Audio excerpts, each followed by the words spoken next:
Thank you very much, everybody. Thank you.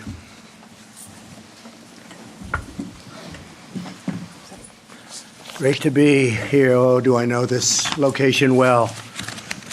At beautiful Bethpage State Park. Spent a lot of hours there. Great place. Thank you very much and good afternoon. We're here today to discuss the menace of MS-13. It's a menace, a ruthless gang that has violated our borders and transformed once peaceful neighborhoods into blood-stained killing fields. The horrible people, by the way. Thank you very much to Secretary Nielsen, Deputy Attorney General Rod Rosenstein. Rod, thank you. Acting ICE Director Tom Homan, who is going to be, I hope you're going to be with us for a long time. I'm hearing he's going to go into a little bit of an easier job, but you won't be happy. You won't be happy. What a job you've done. Thank you very much, Tom. And Acting Assistant Attorney General John Cronin. Thank you very much. Thank you, John. And we also have a couple of folks with us today. Laura Curran, Nassau County Executive, wherever Laura may be. Hi, Laura. How are you, Laura? Thank you very much. I want to thank a very good friend of mine for a long time that this area knows very well, the great Peter King. Thank you, Peter. Thank you. Doing a good job. And he's fully got my endorsement, even though I assume he has no opponents. I don't know if he has any opponent. Nobody would be that crazy to run against Peter. Congressman Lee Zeldin. Thank you. Thank you, Lee. Great job you're doing. Thank you for all your help. And Congressman Daniel Donovan, really known as Dan, right? Dan Donovan, been a friend. For their great leadership in combating MS-13. Also, Erin King, you know who I'm talking about, Sweeney. Where's Erin? Where are you? Hello, Erin. How are you? A little bit of a relationship. Oh, Rosemary. Hi, Rosemary. So you say, that's my wife. I know that's your wife. Nice to see you. Thanks, Rosemary. Thanks for being here. Thank you very much, Erin. It's a great honor to have you. We're also grateful to be joined by Commissioner Jerry Hart of Suffolk County and Commissioner Patrick Ryder. Thank you very much. Thank you very much. And they know this threat probably as well as anybody. We're especially moved today to be joined by families who have suffered unthinkable heartbreak at the hands of the MS-13 gangs. I'm truly honored to be joined again by the courageous families who were my guests at the State of the Union. That was a special evening. Elizabeth Alvarado, Robert Mickens, Evelyn Rodriguez, and Freddie Cuevas. Thank you. Thank you all. Thank you. Thank you. Thank you. Their beautiful daughters, Kayla and Nisa, were murdered by MS-13 gang members, many of whom exploited glaring loopholes, and we have the biggest loopholes of any country anywhere in the world. We have the worst immigration laws of any country anywhere in the world. But they exploited the loopholes in our laws to enter the country as unaccompanied alien minors. They look so innocent. They're not innocent.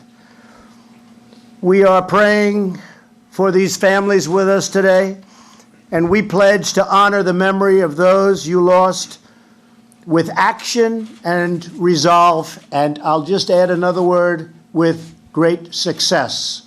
And thank you very much for being here. Thank you so much. Really appreciate it.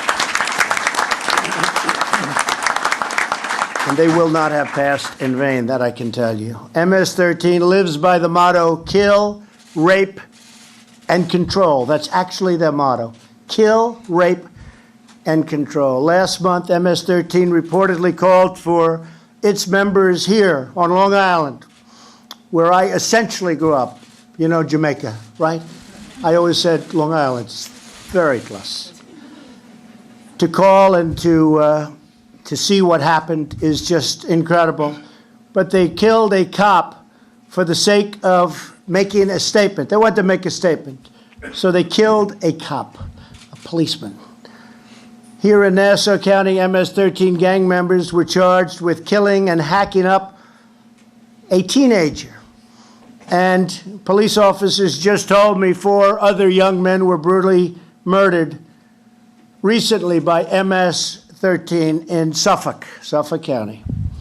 In Maryland, MS-13 gang members are accused of stabbing a man 100 times, decapitating him, and ripping out his heart. Police officers also believe the MS-13 members beat a sex-trafficked 15-year-old girl with a bat 28 times, totally disfiguring a beautiful young woman. In Texas, 2 MS-13 gang members were charged after kidnapping, drugging, and raping a 14-year-old girl. They then murdered her and somebody else. Crippling loopholes in our laws have enabled MS-13 gang members and other criminals to infiltrate our communities, and Democrats in Congress refuse to close these loopholes, including the disgraceful practice known as catch and release. That's you catch them, you write up a little piece of paper that's meaningless, and then you release them. And they go all throughout the country, and they're supposed to come back for trials. They never come back, or very rarely. It's the rare person that comes back. Democrats have to abandon their resistance to border security so that we can support law enforcement and save innocent lives. And I noticed recently where Democrats, Nancy Pelosi as an example, are trying to defend MS-13 gang members. I called them animals the other day, and I was met with rebuke. They said, they're people. They're not people. These are animals. And we have to be very, very tough. So I'd now like to turn this over to a man, really, he has been a great friend of mine, a tremendous supporter, and I've always been a supporter of his, Peter King. He does an incredible job, and nobody knows this situation and this horror show and these laws, how bad they are. Worst in the world. Better than Peter King. Peter? Thank you, Mr. President. Thank you very much. And let me say what. Thank you. Thank you. Mr. President, so an honor is to have you back here in Long Island. As you say, you're a neighbor. You were in Suffolk County last year, Nassau County this year, and you, more than anyone in the country, is highlighting the evil of MS-13. I congratulate you. I thank you for leading this effort. They are horrible, vicious, rotten murderers, and you are really leading the charge, and thank you for doing this. Thank you for assembling all of us here today, and thank you for mobilizing all the efforts of the federal government behind this. So thank you very much. Also, on a somewhat jocular note, let me tell Laura Curran I want to thank her for giving visas to Donovan and Zeldin to let them into Nassau County. I promise you I'll get them out of here as soon as I can, okay? So, okay. Now, we're very serious. This is a very serious issue to have these family members here. I've worked with them. I know what they've gone through. And for anyone who wants to minimize the danger of MS-13, just ask Commissioner Hart, Commissioner Ryder. They know firsthand exactly what this is all about. Let me also commend ICE for the great job that they do. Tom is here, and he's done excellent work in Suffolk County and in Nassau County, working with Nassau and Suffolk County Police. So, Mr. President, you have experts here that can talk. I just want to, again, thank you from the bottom of my heart, for all that you're doing. Thank you. Well, thank you very much, Peter. I do want to say, and I have to pay great tribute to ICE, Border Patrol, but ICE came in and they are doing a job. We are taking them out by the thousands. Now, if we had laws that were proper, they wouldn't be coming back to the extent, but they've taken them out by the thousands, and it's way down, but it's still far too much, and it's unacceptable. So I thought maybe what we'll do is we'll go around the table, say a few words. If you might, we'll start right here. You have done a fantastic job, and we appreciate it. Let's go. Why don't we start? Thank you, John. Thank you, Mr. President. On the very day that Attorney General Jeff Sessions was sworn in, you signed an executive order with a very clear directive: reduce crime in America. And it is my honor to support carrying out your mandate by helping to bring MS-13 to justice and by working to dismantle this gang that's terrorizing our communities. I know people in this room are very familiar with the horrifying stats, but MS-13 is one of the most violent and formidable threats that our country faces today. MS-13 leaders may operate out of prisons in El Salvador, but the gang is alive and well in our streets. It is estimated there are 10,000 MS-13 members in the United States. 2,000 are estimated to be right here in Long Island. And their ranks are continually being refilled with new emissaries from El Salvador. MS-13 is infiltrating our high schools, our middle schools, even our elementary schools. The gang's brutality, as you alluded to, Mr. President, just cannot be captured by words. You mentioned their motto: kill, rape, control. They live by that motto. They kill, murdering their victims, murdering them with machetes, chains, knives, bats, firearms. They rape, gang raping young girls, selling them for sex. They control, killing not just rival gang members, but also fellow MS-13 members who are suspected of being cooperators with law enforcement or violated gang rules. For example, in March, an MS-13 member named Elmer Lopez pled guilty to murdering a fellow gang member who is suspected of cooperating with law enforcement. Lopez and his cohorts brought their victim to a secluded, wooded area in Brentwood, maybe about 15 miles from here, where they took turns slashing and stabbing him to death. Mr. President, the victim's skeletal remains were discovered more than 4 months later. A few months ago, MS-13 member Raul Landaverde Huron, who also is facing federal charges for allegedly illegally re-entering the company after he was deported. Landaverde Huron was convicted of murdering someone who had fled El Salvador for Maryland to avoid a kill order from MS-13. Landaverde Huron and his fellow thugs lured that victim to the woods, shot him in the head, and stabbed him in the face and neck. For his role in the murder, Landaverde Huron received a promotion from MS-13. Well, Mr. President, thanks to our criminal justice system, he will also be receiving a mandatory life sentence. Great.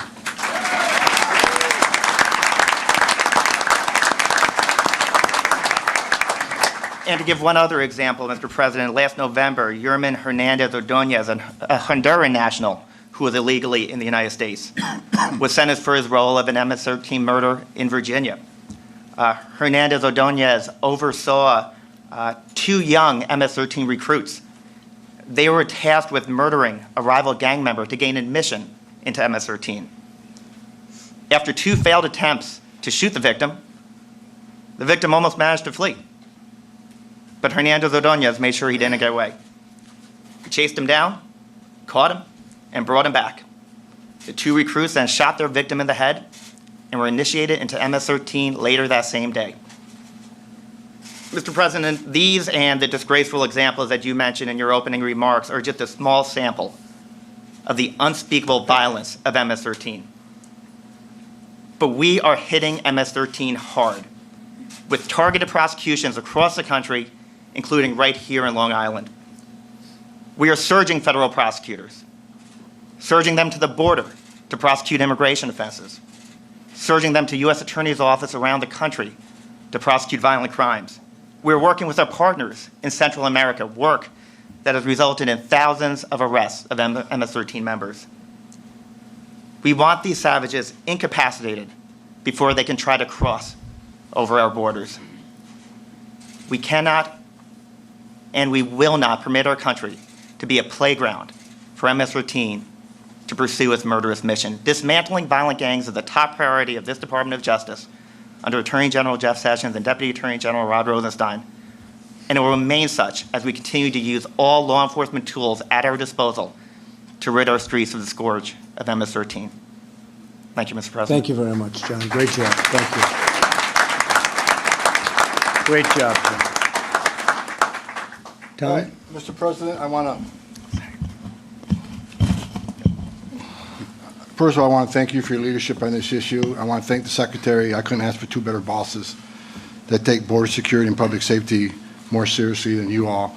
I also want to give a shout out to law enforcement officers in this room, the ones that carry a badge and gun every day and put their lives on line for the communities. We got a president, unprecedented support for law enforcement, and I thank you for that. It's a 33-year veteran law enforcement. You're doing a tremendous job. You got the backs of law enforcement. You got their six. We appreciate it. Thank you. Thank you. No, I'm much older and blinder than John, so I got to wear my glasses because there are some important numbers I want to read to back you up on the statements you made coming here, because a lot of times you're questioned about it. So I want to read some numbers. I want to thank Rod and John for partnership. They are stepping up. We are prosecuting more MS-13 members and gang members in the history of ICE. ICE is working hard to ensure the United States does not become a safe haven for these criminals. HSI, our criminal investigators in HSI, has continued to attack the efforts of MS-13 here domestically and abroad, which I'll speak to in a minute. We have doubled our arrests of MS-13 members under your command, President Trump. In FY17, the first year, HSI ICE arrested 896 MS-13 leaders, members, and associates. They arrested another 4,800 total gang members throughout the United States, to include MS-13. Since FY16, ICE has removed nearly 11,000 criminal gang members. Specifically about New York, the targeting of MS-13 on Long Island is one of the primary goals of ICE because New York is under attack. With a cooperative focus on sources and intelligence, our ongoing initiative, we arrested in the past year 300 MS-13 criminal arrests here on Long Island. And more than 40% of those we have verified are unaccompanied alien children. So it is a problem. There is a connection. MS-13 terrorizes communities and they commit violent crimes, as you said. I know you've been taking a hit on your comments about animals and MS-13, but I think you're being kind. Animals kill for survival. MS-13 kills for sport. They kill to terrorize, and there's a big difference there. We want to push our borders out, so we're attacking MS-13 where the command and controls in El Salvador. Our attache offices in Central America are working very closely with the federal police in El Salvador, along with El Salvadoran prosecutors. We have arrested and taken off the streets in El Salvador hundreds of MS-13 gang members. We just did a trip down there. We took local law enforcement, some prosecutors down there to meet with the federal police and the prosecutors, who we've totally vetted. They are part of our vetted unit, and we've trained them. We went to one of the prisons down there where 70% of the population in that prison MS-13 gang members. These are the worst of the worst, and because of ICE's work, along the Bureau and Department of Justice, our intelligence and our evidence supplied to the officials in El Salvador put most of them people in that prison, which, if you think about it, we prevented many of these people from getting to the United States and took them out right there in El Salvador. We'll continue to do that. We'll continue to work with our Salvadoran and Central American partners to play the away game and stop most of them before they get there. I can tell you that ICE is not going to stop making this a priority until we totally dismantle this organization. We won't rest until that's happened. So I want to thank you again for your leadership. ICE is on the job. ICE isn't going away. New York, despite your governor's comments about ICE, ICE has done a lot for this state. We'll continue doing a lot for this state. We've taken nearly 5,000 criminal aliens off the street in New York, and we're not going anywhere. So we'll be here and do our job and try to make this the safest place that the community's going to have. Thank you very much. Appreciate it. Thank you, Tom. Great job. Thank you. Rod, thank you.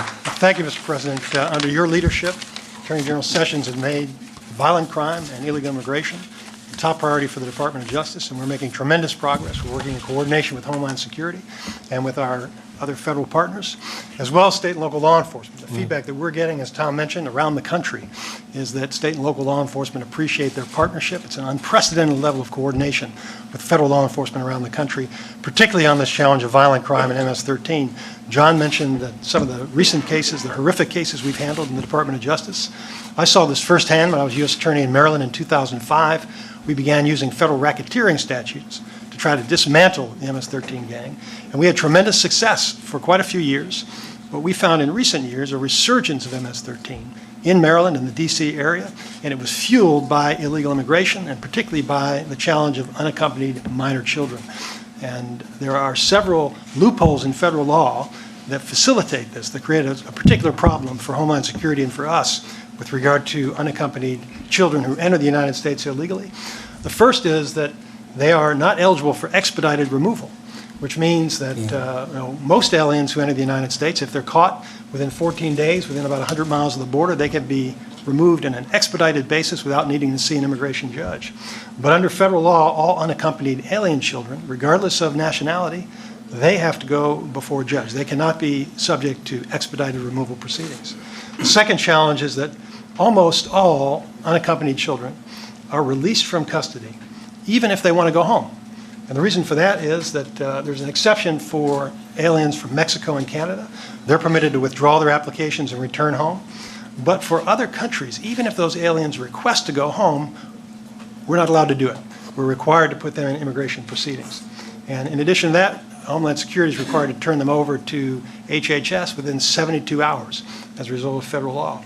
It can take months and sometimes years to adjudicate those claims once they get into the federal immigration court system, and they often fail to appear for immigration proceedings. In fact, approximately 6,000 unaccompanied children each year fail to appear. When they've been summoned, they're released and they don't show up again. The third challenge is a consent decree entered by the government in 1997, which continues to burden our efforts to enforce immigration laws. Under that consent decree, INS at the time agreed that illegal alien children would be subject to special rules, special judicial supervision that handicaps DHS's ability to detain and promptly remove unaccompanied alien children. And the fourth challenge that we face is that once released, as you mentioned, many of them never come back again. With very few exceptions, once those unaccompanied alien children are released into the community, even if they're gang members, they will generally remain in the United States. They frequently abscond and fail to appear for the removal hearings.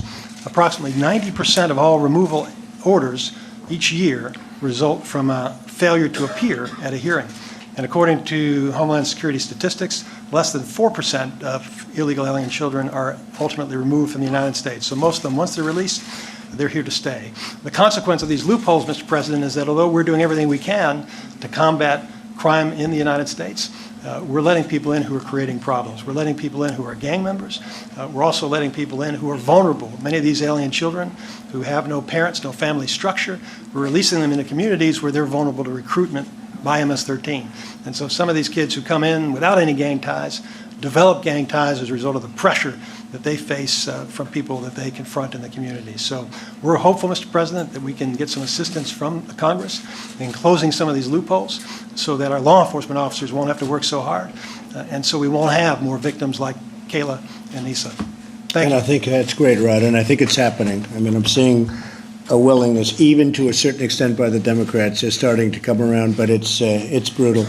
It's brutal, as you know better than anybody. It's a tough situation. We need the laws enhanced very substantially and very quickly. Thank you, Rod, very much. Very nice. Patrick. Mr. President, first of all, on behalf of all our Nassau County police officers, and I think I could speak for every officer in this room and in this country, we know we have a president that has our back and supports us every single day when we go out and do the mission that we are tasked to do. We have about 500 identified MS-13 members in Nassau County. About 250 of them are active. And we do that through everything is evidence-based and through intelligence-led policing.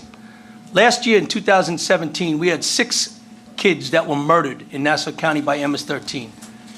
Of those 6, 1 was shot in the face, 1 was shot in the back of the head, 4 of them were violently butchered by machetes and buried in shallow graves throughout our county. Those victims, 3 of them were 15 years of age. 2 of them were 18. Out of the 6 people that committed these murders, 9 people were arrested last year. 7 of the 9 that were arrested were undocumented in this country. So we have a population of 1.3 million people here in Nassau County. 17% Hispanic makeup. I've been to these communities, I've spoken to these people, I've addressed them at town hall meetings, and our pop cops have been there. They're good, hard-working people in the community. 90% of the crime is done by 10% of the population. MS-13 is making up a good percent of that 10% in that community. We need to go out at an intelligence way to attack it. We need to go out with evidence-based approaches. What I would like to see here in Nassau County, we have a great partnership with Homeland. We have a great partnership with ICE. They've done nothing but support us. Our U.S. Attorney's Office and our District Attorney's Office has been great in their prosecutions. We need to get a little bit better on our intelligence sharing and information, and that starts at the border, where that information can flow up to the states, that we know who, why, when, how. And again, that gives us a better way to approach it. So we don't burn the bridges and the relationships with those communities that we spent so much time building, that they want to come to us and support us. And the youth programs in those communities, whether it's a police youth academy, a PAL program, they're the kids that are being influenced and turned into the gangs, as you heard before. They're the kids that we need to reach now, not later, now, before some of these gang members push them into it. Most of the murders that have occurred here in Nassau County were done because somebody wanted to get into the gang, and part of the initiation was to take a body. And these are innocent kids that are out there lured into these wooded areas with alcohol and the potential of sex and drugs. If our intelligence is better, if our evidence-based approach is better, and our community relations stay strong, we can make a difference and turn the tide on that. And that we're going to look to you for all that help, sir. Thank you very much, Brad. That's great. I appreciate it. Thank you. Great job. Really good. You've done a fantastic job. Robert and Elizabeth, we're going to save you for a couple of minutes. We want to hear from a couple of these politicians first, right? And then we're going to get to the real story. We appreciate it. Dan, go ahead. Thank you, Mr. President, and I'd remind you, we're public servants, we're not politicians. But thank you for your leadership here. This is our second visit. This is our second visit here to Nassau County. It's the second time that through your leadership you came here, because this community is hurting. Behind you is a sign that says, secure our borders, protect our communities. That's one sentence with a comma in it. If we do one, we achieve the other. And it's the one thing that you've been trying to do for the 15 months that you've led this nation. We need border security. We need tougher immigration laws. We need to help communities like this. The examples, I was a prosecutor for 20 years, Mr. President. I was 8 years in the Manhattan DA's office. I was deputy chief of the Narcotics Bureau, where we saw vicious gang assaults and murders. I was 12 years as the Staten Island District Attorney, as you know. I have never seen the viciousness like you just described in your opening remarks. We're here to help.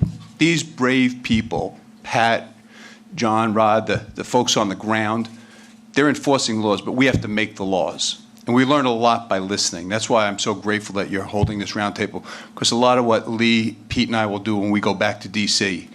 is take the information we learn here and implement them into our laws. On the way up with you, the Secretary is describing to us how after a criminal is convicted and they're illegal, if their home country doesn't take them back in 6 months, we have to release them back in the community.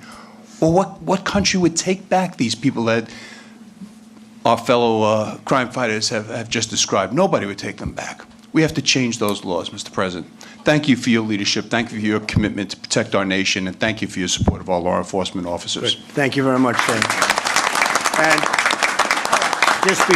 thank you, Dan. Just before we get to the Secretary, I have to say that many of these countries we give tremendous amounts of aid to, tens of millions of dollars. And we're working on a plan to deduct a lot of the aid, because I happen to believe that it's not so hard. You know, they'll let you think that they're trying to stop this. They're not trying to stop it. I think they encourage people from leaving. They don't want the people that we're getting in that country.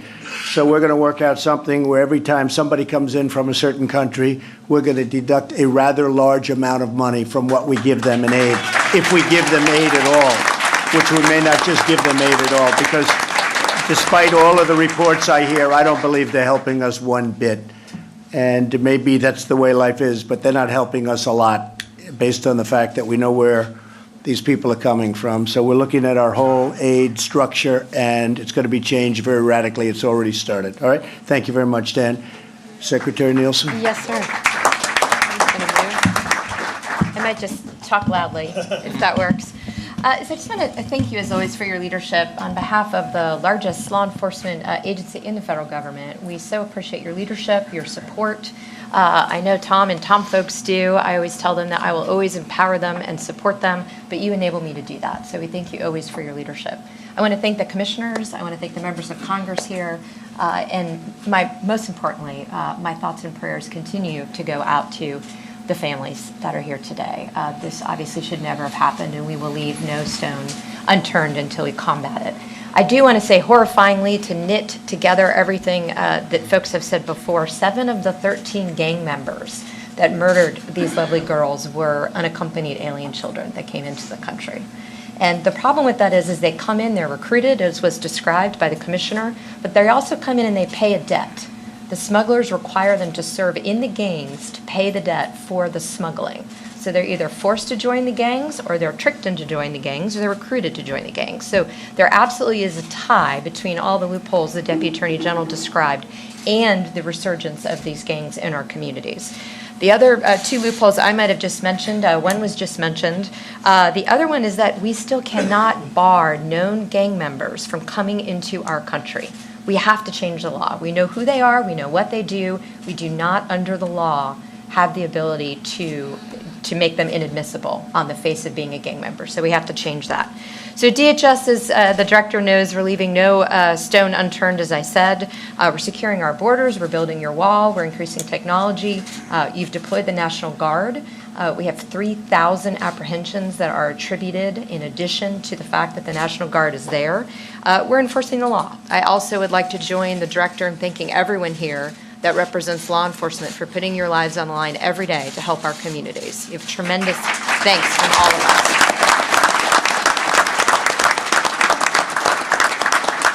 The arrests under your leadership are up 42%. So the men and women that you have empowered are out there doing their job every day. We're cracking down on fraud. We have a 315% increase in adults who are using children to pose as a family to come into this country illegally. We cannot have that. So we're cracking down on fraud. We're cracking down on adults who pretend to be children to come in because they know that's a loophole. And we're certainly cracking down on the false asylum. If you want to come here for family reunification, that's not asylum. If you're coming here to seek a job, that's not asylum. Those are not legitimate reasons under the law of the United States. We will not grant you asylum. We are going after the gangs. Director Homan talked a lot about that. We're protecting children. We need to protect all the children that do come here. So we're increasing background checks to make sure that when we do, through HHS, hand over a child to a sponsor or alleged family member, that they are, in fact, either a family member or somebody who is not a convicted criminal, smuggler, or trafficker. And finally, we're pressing Congress, and I will continue to do that. I had many conversations on the Hill this week. I have made it my duty. I appreciate the members being here for that reason. But we will close these loopholes, and we will take our communities back under President Trump. So thank you all for being here. Thank you, Chris. Thank you. Great job. Thank you. And thank you for the really great job you're doing. I really appreciate it. Not easy. Not easy. Lee? Mr. President, thank you for coming back again. This is your second time in less than a year that you're on Long Island for this purpose. And the message that gets sent to the victims of MS-13 is certainly being heard and felt by them. The message is being heard and felt by the law enforcement officers here on Long Island who MS-13 has been threatening. It sends a strong message not only to Long Islanders who care about our community and our public safety, but it also sends a strong message all throughout our entire country. It's really important when you run for office that you're able to keep your promises. And the effort that you have been showing to ensure the defeat of MS-13 is incredibly important, and it's recognized. I was last week in Jerusalem, where we were moving an embassy and a promise was being kept. I was in the Middle East last Christmas, visiting our troops where ISIS is almost completely wiped off the map in Iraq and Syria. It's so important for us to keep our promises. The message is being sent not just to Long Islanders, but all throughout the entire country. You have to, when wanting to eliminate a threat, be willing to identify it. And what we saw with the reaction to, it was the California sheriff asked you about MS-13, and you responded immediately to that remark and called them animals. And as our acting ICE director said, that was a nice way of putting it. But if you're not willing to even identify the threat, you have no chance of eliminating it. Same thing if you want to get rid of the heroin and opioid abuse epidemic, another promise that you're keeping. Locally, we have seen many indictments coming down from a great local U.S. Attorney's Office. There's a U.S. Attorney here, Rich Donahue, who I'm a little biased towards. He's a former 82nd Airborne Division paratrooper. But we're seeing indictment after indictment come down here in the Eastern District, and it's a product of all of the people who are here at this table who work for them, working at every level of government. We're about to hear from Ms. Hart, our new police commissioner in Suffolk. Everyone working together to ensure that this is accomplished is critical. This issue should transcend partisan politics. And unfortunately, it's not right now in Congress. Nancy Pelosi recently took 9 hours on the House floor to celebrate the humanity and the behavior that encompasses what has torn apart the hearts of our families who are here. As far as sending messages, it's also an important message to send to congressional Democrats. You have shown a willingness to compromise on this issue. An uncomfortable, you've put your neck way out there. And you're, in a way, you end up negotiating against yourself when the congressional Democrats just refuse to work with you. It's obstructionism. There are people who are in Congress who have pledged to oppose and obstruct everything and anything, saying they cannot work with you because if they work with you, they'll legitimize your presidency. You were elected president of the United States. They were elected to serve in Congress. They took an oath. They need to protect our constituents here. They need to protect their own. They need to work with you because you're putting your neck out there on the line. They need to do it as well, even if they're taking a tough vote for their constituents.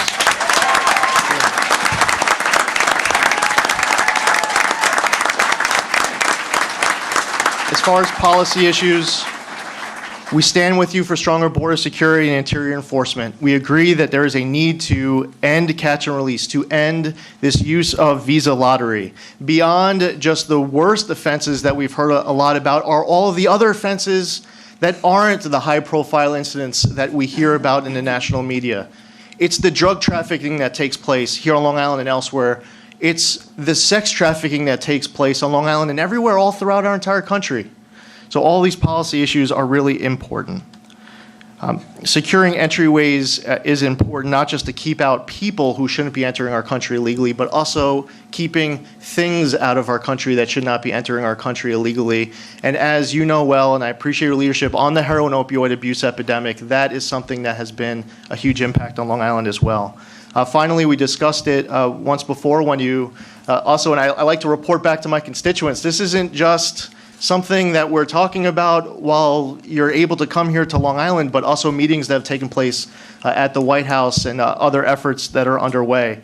But there is a need to have a tool given to our Justice Department, in my opinion, to be able to end our Homeland Security, to be able to revoke the naturalization of someone who it turns out that they were engaged in gang violence before they received their naturalization.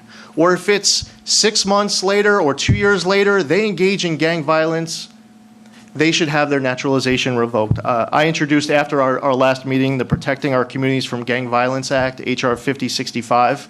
I look forward to working with you on all of this. And I just really want to thank all of the fine, distinguished people who are here at this table, and also to everyone watching at home who's standing with our president. It's an important message to send, whether you vote for a president or not. His success is our success as Americans. And as Americans, you should be rooting for this man to be successful as President of the United States. Thank you, Lee. Thank you. And you bring up a name, U.S. Attorney Donahue. Where are you, please?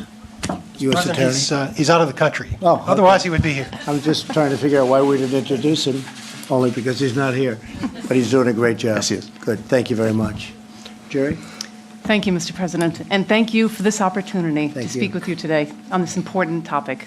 I represent the hardworking men and women of the Suffolk County Police Department, and I echo my partner, Patty Ryder's sentiments to thank you for your leadership on this critical issue. Just 2 years ago, in 2016, Suffolk County experienced some of the most devastating and tragic events in our county's history. On September 13th, 2016, Nisa Mickens and Kayla Cuevas, two beautiful young girls, were killed in a senseless, violent, and outrageous manner. These high school students were murdered shortly after one of the girls had argued with an MS-13 member in school. Days later, the skeletal remains of 3 young men were discovered in Brentwood, all of whom are believed to have been murdered by MS-13. Over the next few months, the murders continued and culminated in April of 2017 with a quadruple homicide in Central Islip. These killings shook our communities and sparked a commitment among the Suffolk County Police Department to form a gang eradication strategy to protect our residents and get these MS-13 members off our streets.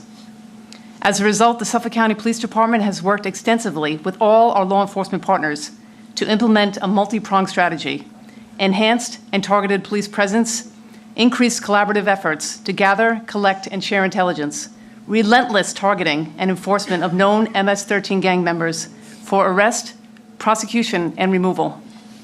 Federal prosecutions of MS-13 gang members and its leadership under the RICO statute. A strong emphasis on community relations and significant investments in gang prevention and intervention strategies with a particular focus on unaccompanied alien children. Since September of 2016, the department's multifaceted approach has resulted in 355 arrests of 235 MS-13 gang members. There has not been an MS-13 murder in Suffolk County since April of 2017. MS-13 sustains itself by constantly recruiting new members, and particularly minors. MS-13 members recruit children placed in communities in Suffolk County through the UAC program. Since 2014, 4,965 UACs have been placed in Suffolk County, making it the largest recipient of UACs in the nation. While the vast majority of these children live law-abiding lives, many of them are susceptible to gang recruitment. They are young, alone, adjusting to a new country, culture, and language, and are seeking a sense of belonging. This is compounded by the fact that the sponsors of these children, in some cases, prove not to be suitable guardians. The current vetting and screening system of sponsors is in dire need of improvement.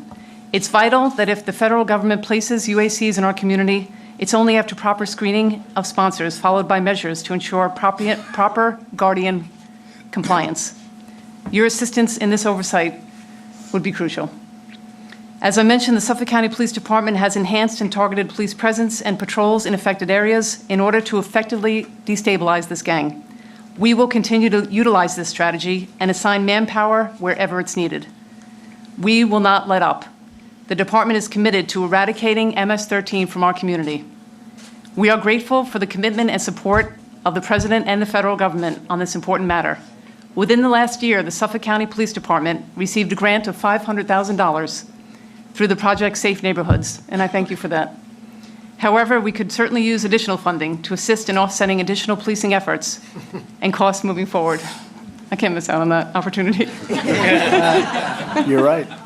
Mr. President, we appreciate this opportunity to speak with you. We are committed to having this dialogue further in order to protect and serve all the residents of Suffolk County, and I thank you. Well, thank you very much. Thank you.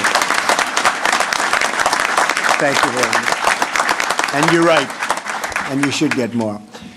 I think what we'll do is we'll close it out with Peter later, but Robert, would love to hear from you. Sure. Love to hear from Elizabeth. Maybe you go ahead. Thank you. Thank you very much.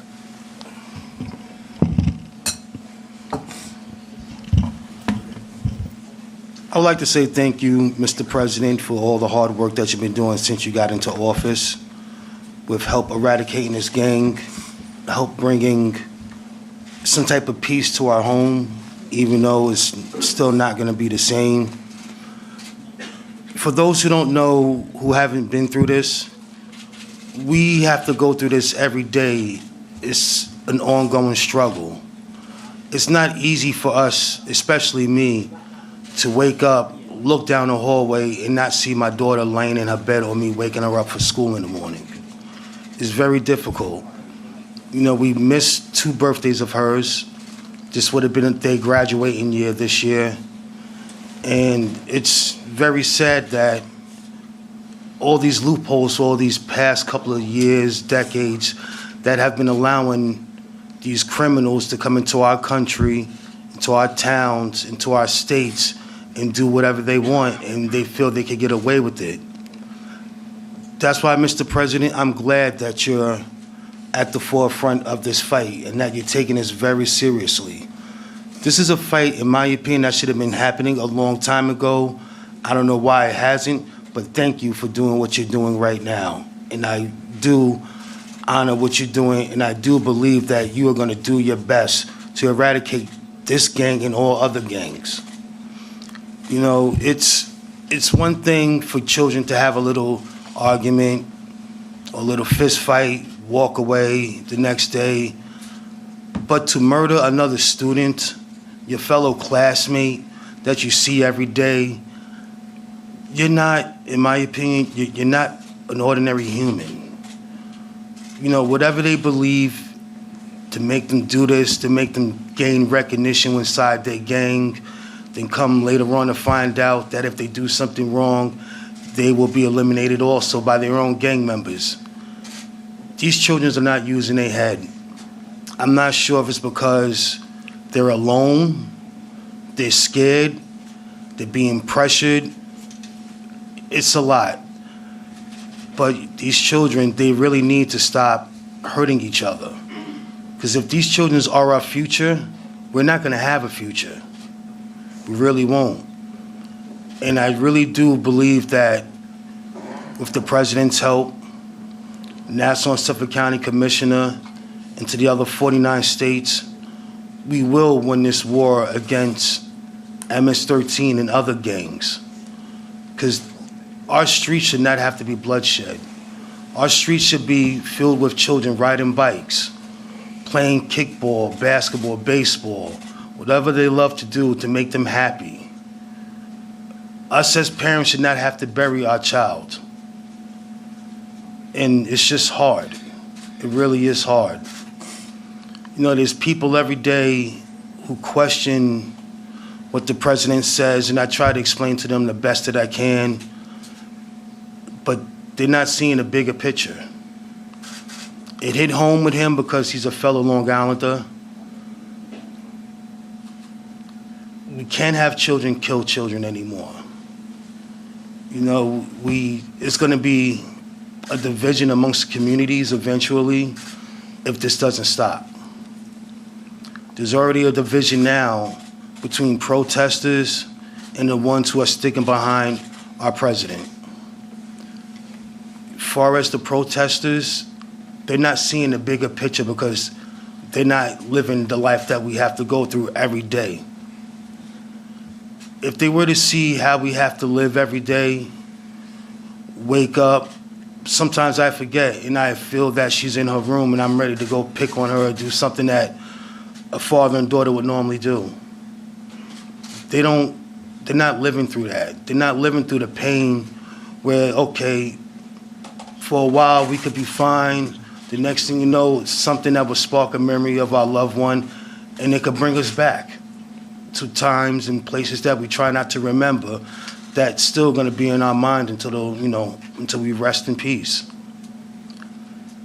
And what they have done to us, we have learned to take a tragedy into something positive. We're sitting here, we're giving speeches, we give comments, we give our concerns, we try to stay active in the community just to reach out to those who may be afraid to speak up and to say something. And it's very important for us people in the community to come together with our local law enforcement to help get rid of these members off our streets, out of our schools, put them where they belong, in prison.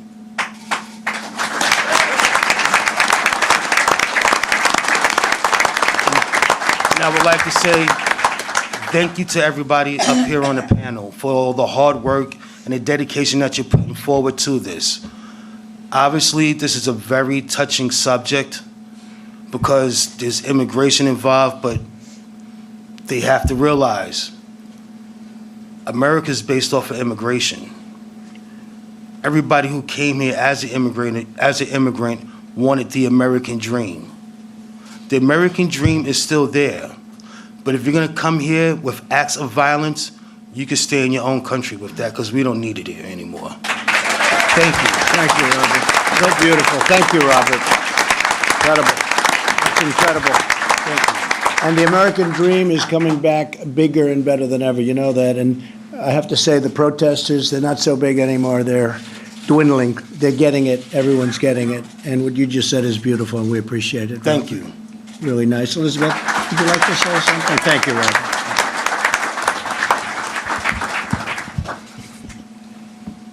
Every day I wake up, I feel like she's coming home. But we have to help our children. We have to educate them.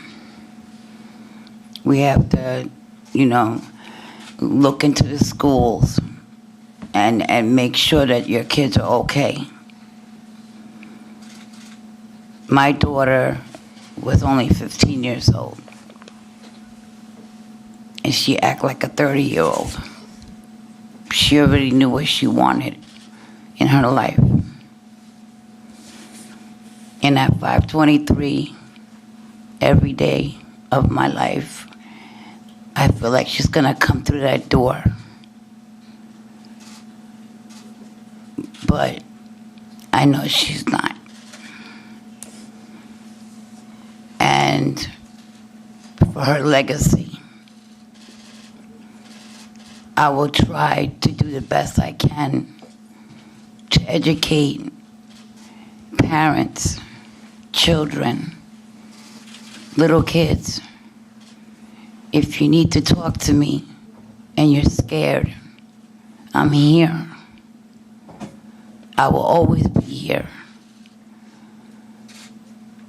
because my daughter wants me to be here. And I miss her very much. There's not one day that goes by that I don't think about her. So I just hope that my message comes out, that we all need to be educated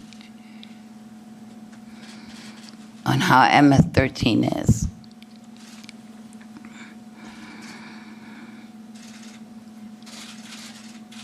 I appreciate everybody's love and friendship and meeting the president. Who would ever thought that I would do that? But I met remarkable people in my journey, and I hope you stick by me so that we can put a closure to this.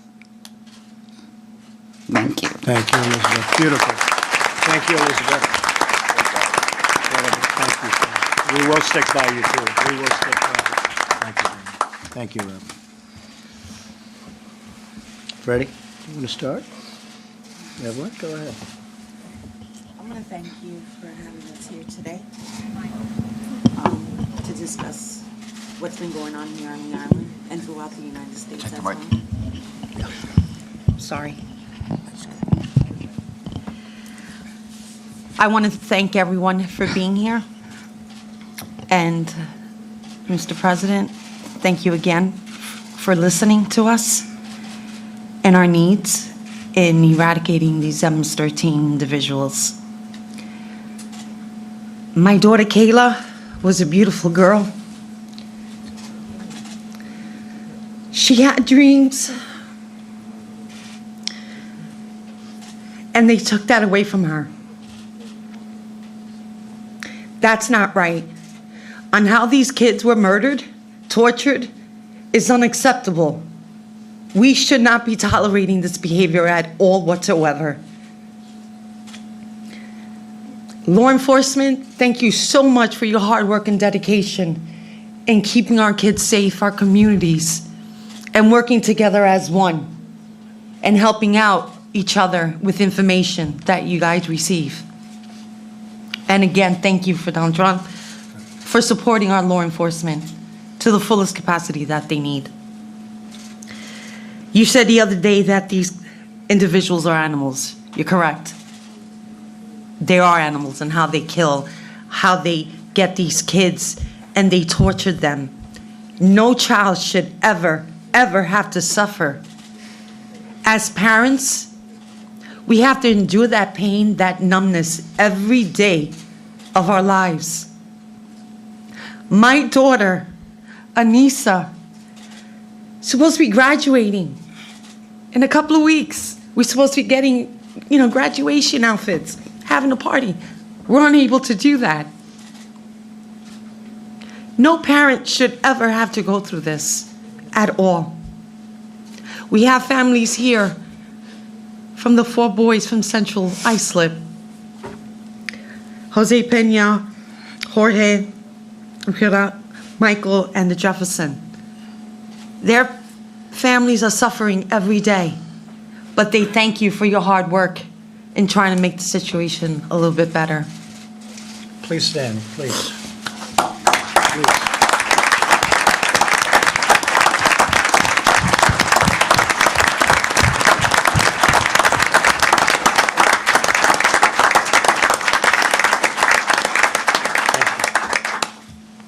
People have to realize that these situation originates in school. It plays out in school, and it comes out into the streets. We need to focus on what's happening in the schools. We have to put in professional educators in there to help the teachers, the school administration, how to handle this. They say they know how to handle it. They really don't. 2 years, as you've heard before, I was fighting with the school district, 2 years for my daughter, and they did nothing. In fact, they lied in my face. So we can't tolerate that behavior either in the schools. When there's a problem, they need to notify. When there's a threat, they need to notify law enforcement immediately. They need to get help. And if they say they have it under control, they're basically lying in your faces. They do not have this under control. These people, these individuals, they know what they're doing. They know how to work. At one point, they were called organized crime. They know how to work it. We need to stop it.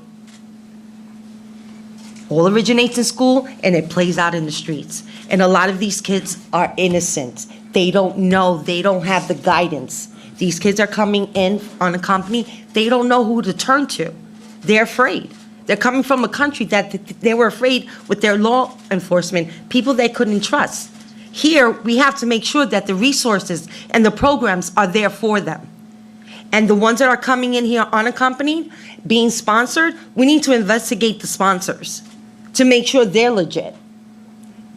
And that one phone call that they do for a follow-up has to be more than that.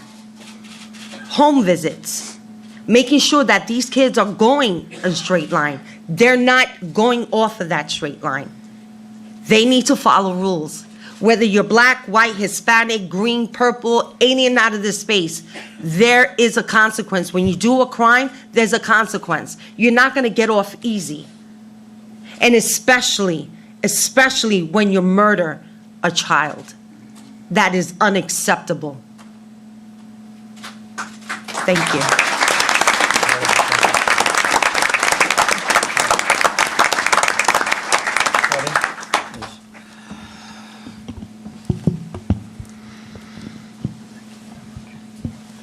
First and foremost, Mr. President and everybody on this panel, there's too many names I can say at once. I would like to say thank you from the bottom of my heart. This is the third time that you visit Long Island, second time, excuse me. And I appreciate everything and all the efforts that everybody's doing back in DC as well. And also would like to thank Peter King as well for giving us this privilege to have all the heads of departments and states to come here and realize the problem that we're enduring. My daughter was a beautiful girl. She was a person that had achievements, had goals, and those were taken from her. She's not here no longer because of the situation that these individuals, like you said, I think that you used the correct word, animals, that they are, took her away from us and destroyed her dream. We appreciate everything that's being done, and we just need to tackle the issue stronger, and hopefully we can eliminate them and make sure that it doesn't happen again to any of the families or anybody else within our world. Thank you once again, everyone. Appreciate it.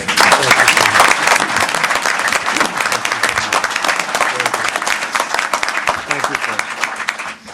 Peter? Thank you, Mr. President. Again, let me thank you for doing this. We also acknowledge our town supervisor, Joe Saladino, who's here today and doing a great job.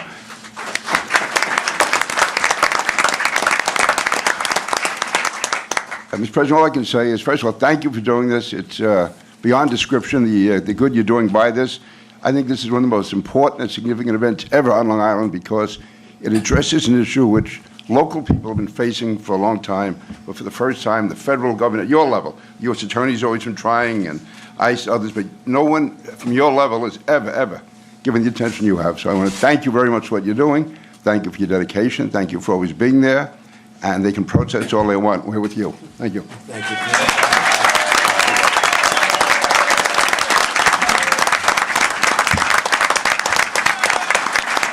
Well,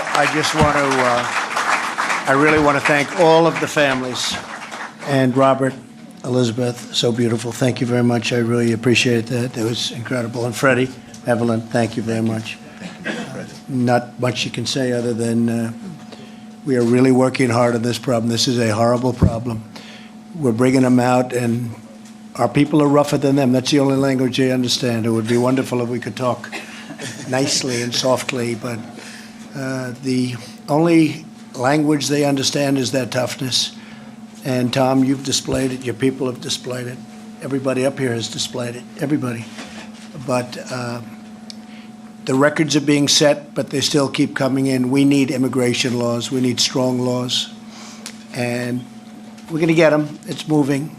It's harder and harder for the Democrats to fight it. Look, I'd like to say it's just people doing it. They happen to be Democrats. They're very well unified in this regard. But they're starting to break up now. Finally, they're starting to break up.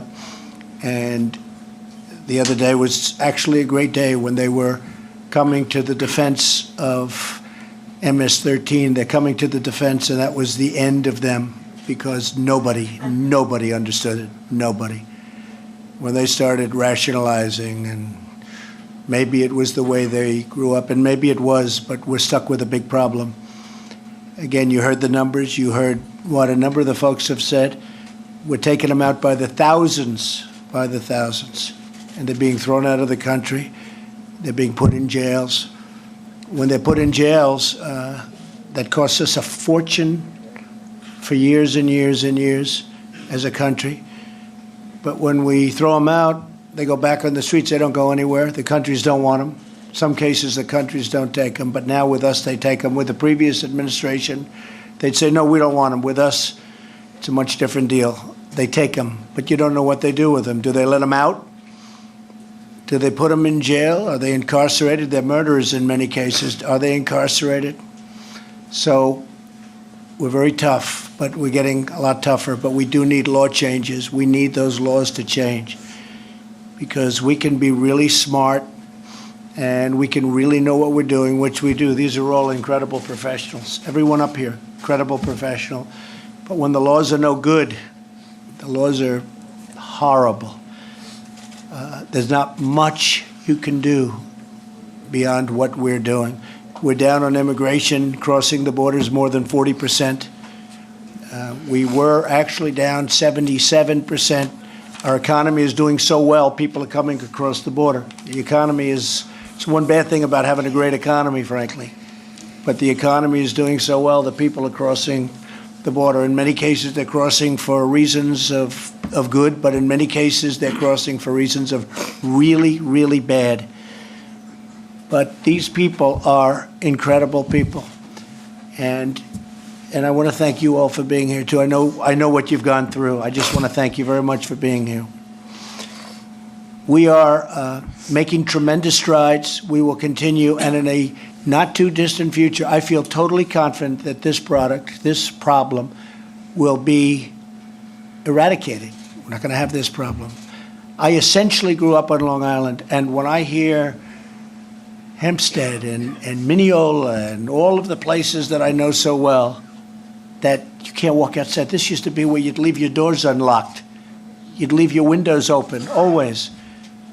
And you have gang members now that are so rough, people are afraid to go outside. We have these trucks coming in.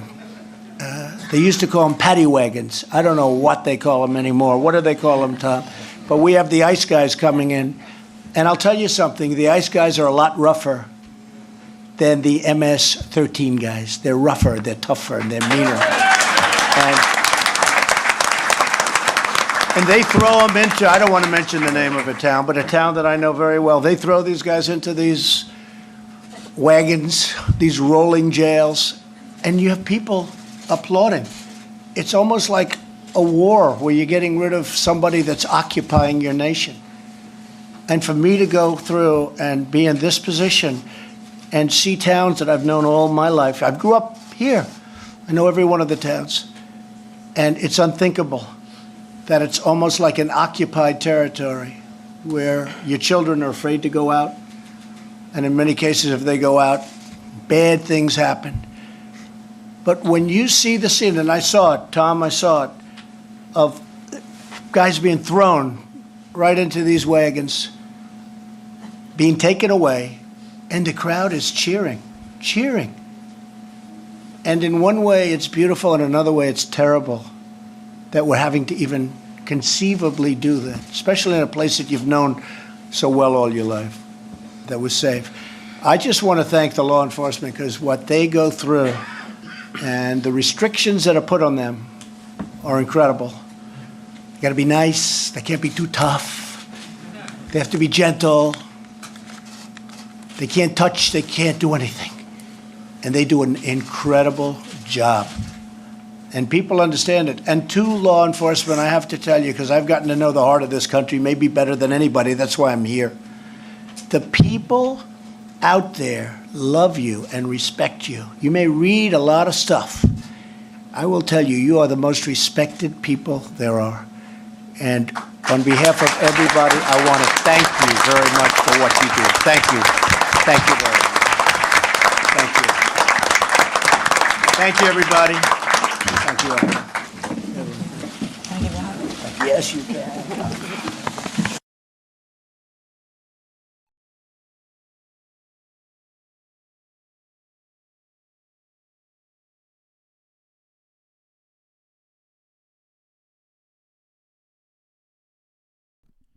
All right, folks, thank you very much for joining us and choosing us as your stream of choice. Thank you for the moderators coming out, keeping the chat clean and enjoyable for everyone. We thank you for all of your hard work. Also, thank you to all those that shared the stream on social media, and you guys shared it, through email and stuff like that. So thank you so much to everyone that shared this live stream. Please don't forget to smack the like button on this video. It helps out the channel, helps out the video get to more people and more people be able to see it. So thank you so much. If you guys smacked the like button, if you guys shared the stream, if you guys barely joined us, stuff like that. If you missed any part of the speech, it will be uploaded in just a few minutes on the channel along with other videos, so stay tuned. If you are new to the channel, make sure you guys subscribe and also click the notifications bell. That way you get a heads up when we go live every single time. So if you guys are just subscribed, sometimes you might get a notification, sometimes you might not. So if you click the notifications bell right next to the subscribe button, then you'll get a notification every single time we go live or we upload a video or we do some breaking news or anything like that. So if you guys have been with us for a while, you guys might remember we used to do a lot of news videos and stuff like that, where we were reporting certain news that was happening throughout the day. I'm going to start doing that again. I was just waiting for a microphone to come in. It took a little while, but now I'm getting it all set up. And I'm going to start doing those videos once again. So stay tuned for that. Very excited. So stay tuned. And yeah, so if there's any breaking news or news videos or another live stream, we'll be doing it here at Golden State Times. Thank you very much, everyone. I hope that you guys have a good rest of your day. Stay tuned here at Golden State Times. Also, check out our website, goldenstatetimes.com, and I'll see you soon. Peace.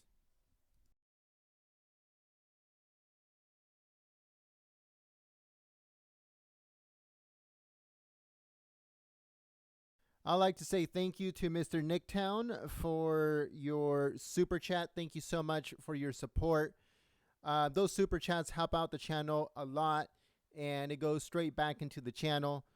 And that way, we can cover more things and bring more coverage and videos, and it also helps out our website, where we actually publish a lot of news stories that are happening throughout the day. So if you guys haven't been to our website, it's goldenstatetimes.com. So all of those super chats, all of those donations on PayPal, all of those things go straight to the website that helps us cover all the news stories of the news cycle throughout the day. So whenever there's breaking news, if we don't put it up on the channel here on YouTube, we always put it up on our website.